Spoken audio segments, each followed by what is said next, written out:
Teachers of Reddit, who was the worst parent you've ever had to deal with? I was teaching a sweet 13-year-old girl, who obviously couldn't see the board very well and needed glasses as she was falling behind in class. I called her mother. This is in South London, so imagine a Jade Goody voice. Her mum told me to frick off and that I didn't need fricking glasses. My mother didn't need fricking glasses, so she doesn't need any fricking glasses, and hung up. In that situation you just feel for the girl. But sight tests are free for under 16s under NHS opticians. Surely she could at least have gotten it checked.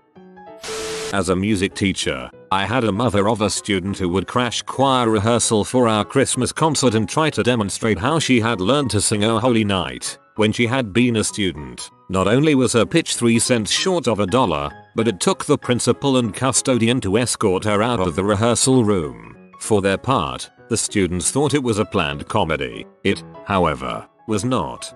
Pitch 3 cents short of $1. I have never heard that phrase, but I somehow know exactly what you mean. I've been pretty lucky. Most of my parents have been cool, supportive, and laid back. I did, however, have one mom who stalked me heavily online, not because she liked me, but because she wanted to constantly talk about her daughter's supposed lack of progress. She sent me friend requests repeatedly, showed up at the school once while I was teaching to ask me why I didn't accept her request. She somehow got my personal email and began emailing my personal email rather than my work email. She also told her daughter to follow me home one day so she could stop by sometime. Thankfully the daughter told me about this in advance and she didn't do it. It finally ended when the daughter was pulled from the school only after a lawsuit was filed declaring negligence on our part for meeting the student's needs. The daughter was a straight B student who didn't really act out too much and seemed to enjoy school. Sounds like she was planning to sue the school from the get-go. You post one thing on Facebook during school hours and she would use a screen cap in court. You didn't accept her friend request and she decided to spy on you at home. When that failed, she used your lack of interaction as an excuse to go ahead and sue like she was planning anyways. Hope she didn't get a dime. I had a parent of a kindergartner tell me, in all seriousness, that she was told by their church prophet that my student was sent to lead the world into salvation. Her little girl was the second coming of Christ. Gee, no pressure. Here, teach the Christ child to read. Plus, she was one of the meanest children I ever taught. So, I never heard anything about how the rest of the staff felt about these parents. I thought they were awesome. I do know whenever they showed up after this story took place, people got super quiet. This story is from another thread called What's a Time You Saw an Butthole Kid Get What They Deserved, but it's also about parents you wouldn't want to deal with. So here it is. So, my very first job was as an office assistant in K6 school. I was about 14 or 15 and it was a work experience program. I worked there on Tuesday and Thursday mornings for a few weeks. Every day after recess, or at least every day I was there, a kid would come into the office and complain that these 3 boys were bullying him. He was a bit of a chubby kid, and clearly this was getting worse and worse over time. As far as I could tell, these kids were harassing this other kid daily, and nobody was doing anything about it, or they were just half-assing punishment. Either way, every day I worked, kid came into the office to complain about the bullies. Until one glorious, amazing day, a day I won't ever forget. The recess bell rings. About 10 minutes later, a teacher is helping 3 kids through the office to the nurse's station, and they were beat up. Bloody noses, ripped clothes, etc. About 2 minutes later, the chubby kid gets brought in and taken to the principal's office. I could see the satisfaction in his eyes. He looked at me as he walked by and his eyes just screamed to me I told them I'd do IT. They didn't believe me. I hear the principal ask the kid why would you do that, kid replies my mom told me to. About 20 minutes go by and the kid's mom shows up. She's choked, like, red in the face, about to breath fire, kind of mad. She storms into the principal's office and I hear her scream, hey butthole, how would you like IT if me and 2 of my friends came here and beat you up every day? Then nobody would do anything about IT. How would you feel? Just then, a man walked into the office. He says that must be my wife and walks into the office. I immediately hear him scream, hey butthole, How would you like it if me and 2 of my friends came down here and kicked your butt every day followed by some crap I couldn't make out? In the end, the bully kids got suspended for 2 weeks, the chubby kid a week. I can only imagine how the principal felt after having 2 irate parents just lose it on him. And I'll never forget the look in chubby kid's eyes. Not the worst but definitely up there with the stupidest. Currently dealing with a parent who thought that I taught their kid about jihad. We had holidays around the world before our winter break. Each teacher took a holiday and explained it through activities, videos, music, food, etc. I chose Diwali and decorated my room in lights. Had a fun writing coloring activity and a child-friendly video about the holiday. The student then goes home and tells the parent that I was teaching about killing and about a religion that started with a J. The parents questioned their child to the point of him crying. I asked him about it and he said that they wouldn't let him leave it alone and he ended up crying for a while about it. The parents said they knew it wasn't the Jewish religion so then it had to be jihad. What? Jihad? That's a religion. And if it was a religion why would I be teaching that to my elementary classroom? Seriously. Facepalm. The best is that the parents CC'd my boss on the email without talking to me at all about it. My boss usually falls on the side of his teachers so I'm not worried about that but I just couldn't believe a well-educated adult thought that jihad was a religion. And she asked her husband and he agreed it had to be jihad as well. If that is the mindset going in that child's home they have a lot to overcome. Beat her kid, sent her back covered in bruises, then threw an absolute shit fit when we filed a CPS report. We're mandatory reporters. You stupid bee. You did the right thing. My wife is the principal of an expensive Chinese daycare. Like, really expensive. Every parent drives a BMW or better. A 3-year-old once ran away from the group during a field trip. The teacher, an incredibly mild woman, caught the kid and asked him if he thought what he did was good or bad. She didn't hit him, she didn't even criticize him or make him go in timeout. She just asked him if he thought it was a good thing to do. The mother freaked out, not because her child nearly went missing. She was furious that any type of discipline whatsoever was administered. My wife was on the phone with her until 2 AM while this woman screamed. She has no right to tell my child what to do. Who does she think she is? Fortunately, the woman became angry enough that she pulled her kid out a few days later. But that teacher is now so terrified to discipline her students that her class is out of control. I am a teacher, but this is not my story. My buddy from college's wife is a 2nd grade teacher. She teaches a little girl whose brother, I think in 3rd grade, attends another school. After winter break, she asks this girl how her break was, etc. Normal stuff for a teacher invested in their students. The little girl says it was good. Blah, blah. My friend's wife then asks about her brother. She responds with, "Oh, he's dead." Teacher is taken aback, but thinks maybe the little girl is just mistaken about something. She presses a little further, and the girl is getting frustrated because the teacher doesn't seem to understand that he's dead.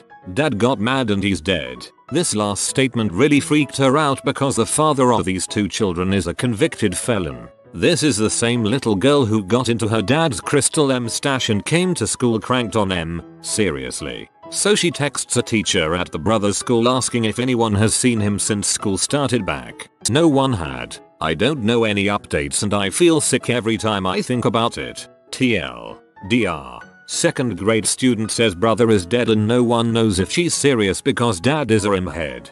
Jesus frick, I hope they called CPS and the police and the National Guard.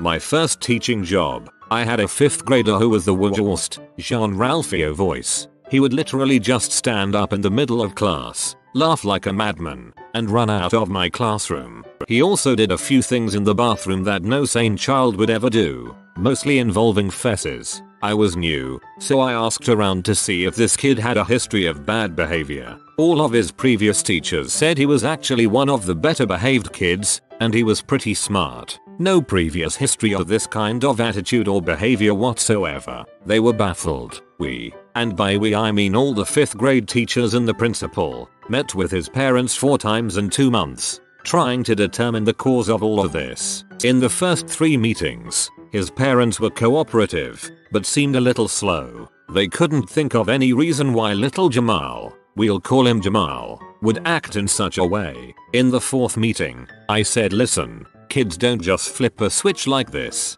Jamal has zero history of disciplinary problems until this year. Can you think of anything that happened between 4th and 5th grade that might affect his psychological makeup? They said, oh, Jamal's uncle was found shot dead in our home this summer. Jamal was the one who discovered his body. Something that could have been brought to my attention yesterday.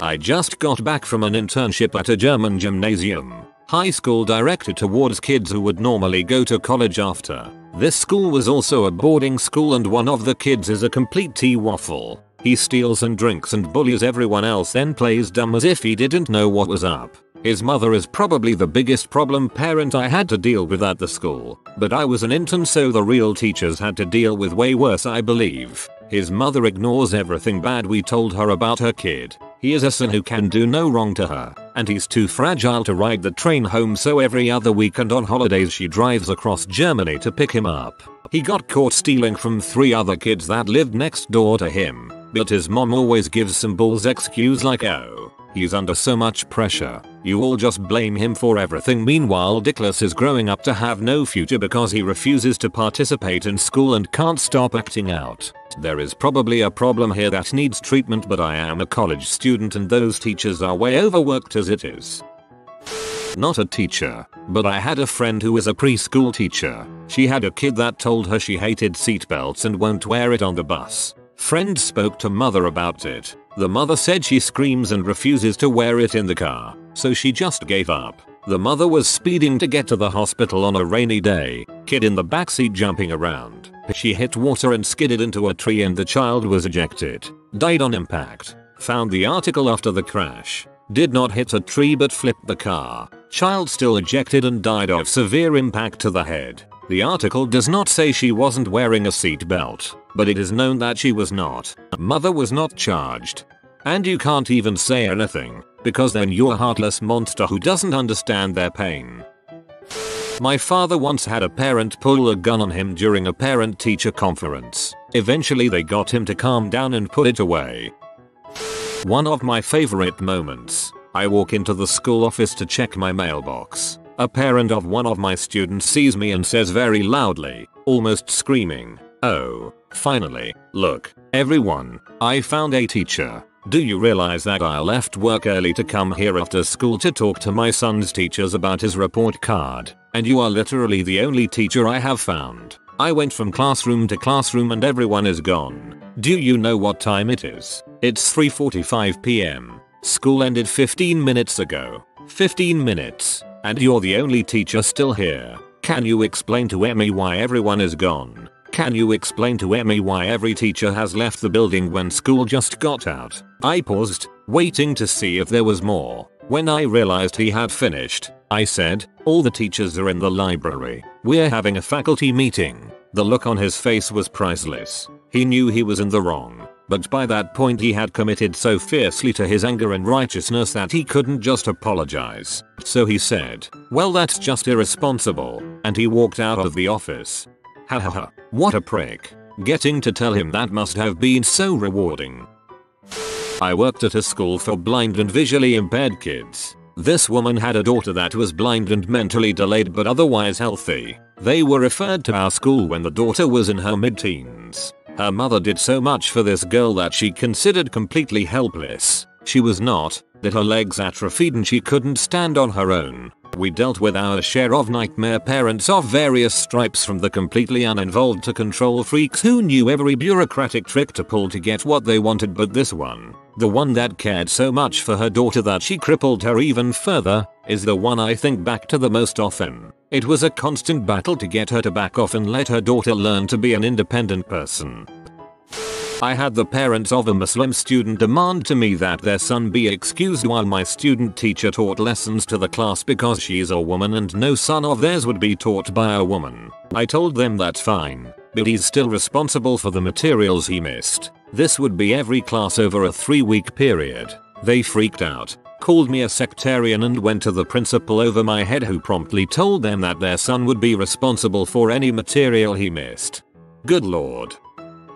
I work with a student with an intellectual disability in journalism class. One day, The student interviews a really important political figure that's closely tied with activism for individuals with intellectual disabilities. The student finishes writing the article and there's only one issue. She needs to email her article to the editors and cannot seem to log into her email account because she forgot her password. So, I volunteer to email it to the student editors. No harm, no foul. Then, the next day I receive an email from her mother saying that the terminology the student used, she was quoting the politician, were my words and that I do not use person first language, a huge no-no in education. She told me my language was offensive, unprofessional, and a sign that I clearly do not understand the complexities of addressing people with intellectual disorders. What offensive thing did the politician say? He said students with special needs instead of saying students with intellectual disorders.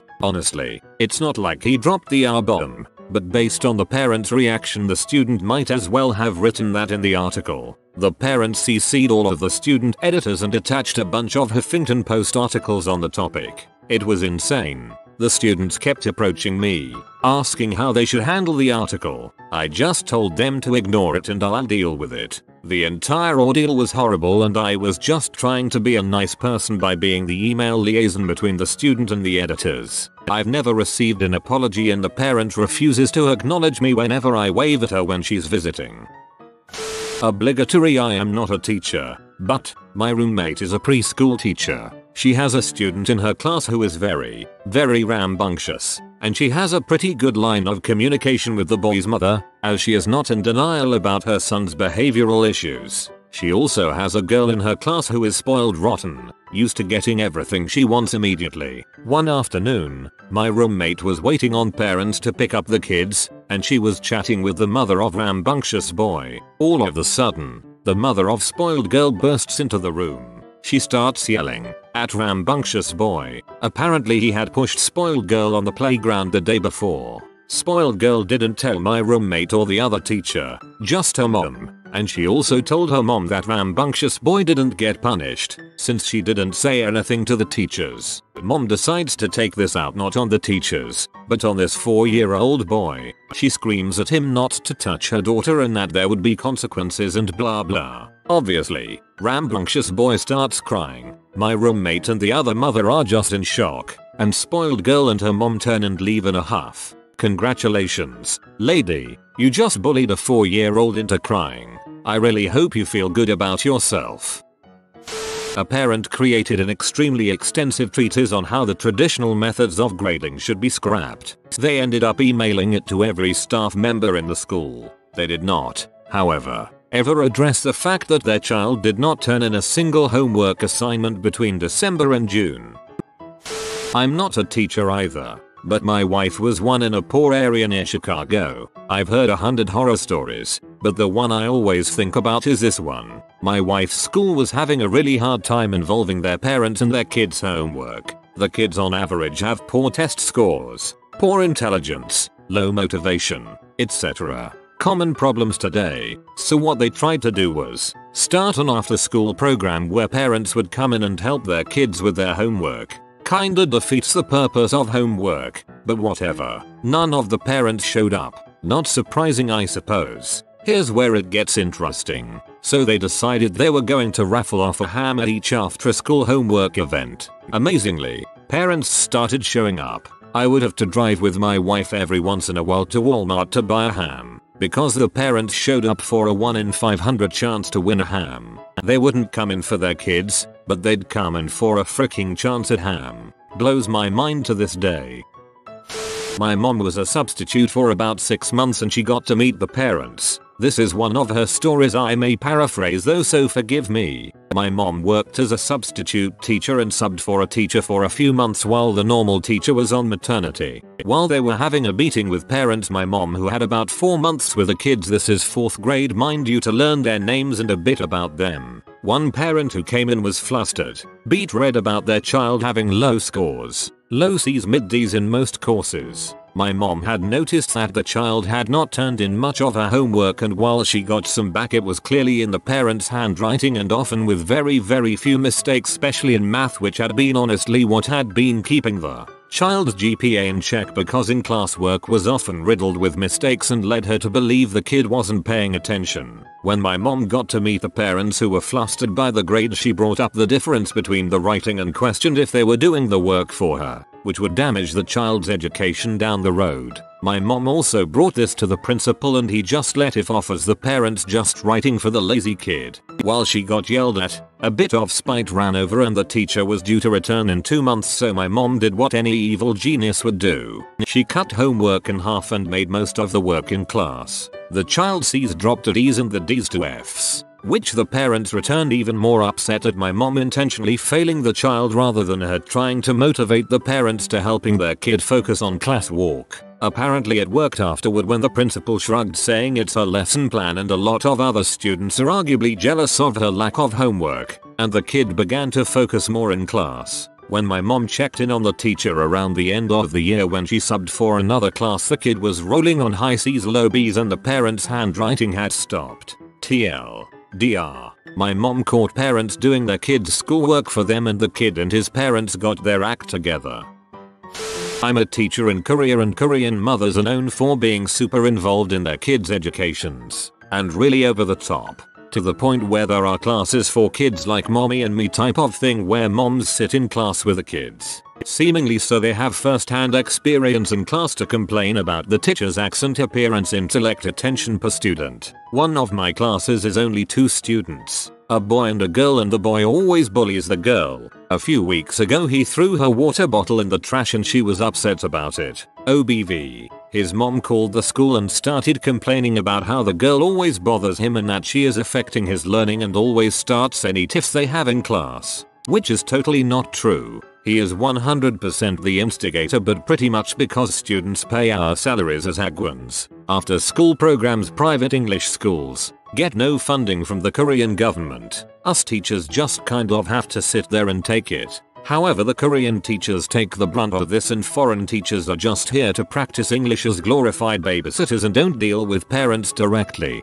However, in this incident I was involved because all of the teachers who dealt with the kids were asked to comment on their mutual treatment.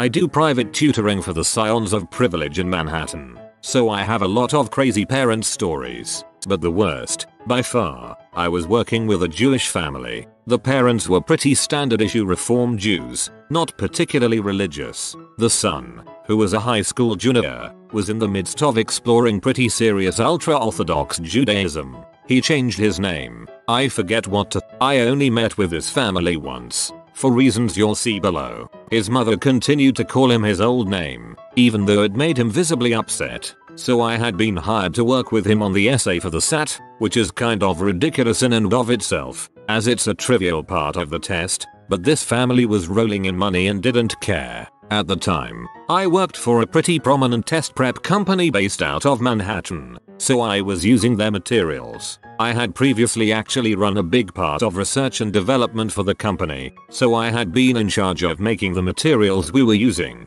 and had written a fairly significant amount of the advice myself. I sit down with the son and get ready to start to work with him. The mom sits down at the table with us. I quickly explain that I prefer to work one-on-one with the student, and that I'd be happy to answer any questions she might have after the session is done. She insists that I'm paying. I want to learn. To the poor kid just sighs. So I start. I'm explaining things. Every couple of minutes, the mom interrupts and points to something in the book and says, "What about that sentence there? Why don't you read that to him? I want you to say that to him. I wrote that sentence, Mom. What I'm giving now is more in-depth and nuanced than what is in the book." This went on for the entire session, with the mother trying to tell me what to do, the son sighing and rolling his eyes and asking his mother to please leave, and my trying to give this kid more information than is in the pages of a test prep manual and trying to get the mom to leave us alone. And the end of the session,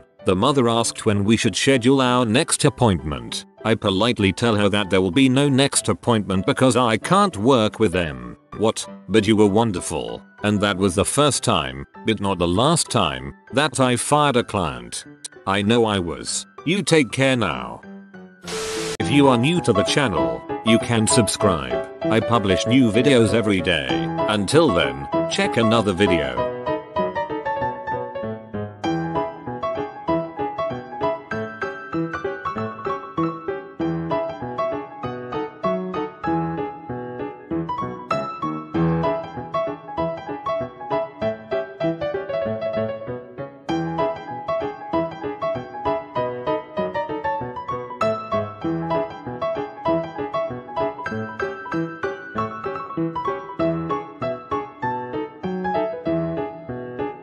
Bye for now.